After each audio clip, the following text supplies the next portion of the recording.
Welcome to Penrose Learning, where we make understanding easy. In this video, I will show how to make coffee on gas easy guide. Light the burner safely and set a medium-low flame for even heating. Measure water and grounds to your taste and keep the lid on to hold heat. Watch the boil closely and remove just before a full rolling boil to avoid bitterness.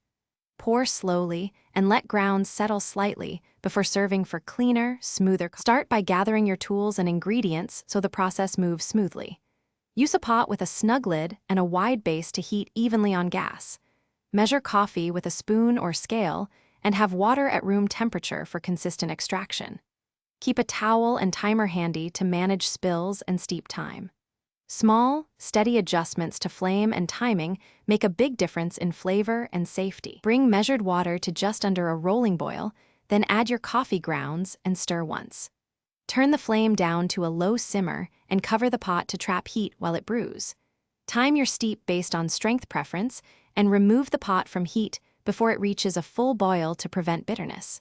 Let the grounds settle for a minute or two before pouring to reduce sediment in the cup. Thanks for watching. If this was helpful, leave a like and consider subscribing. See you next time.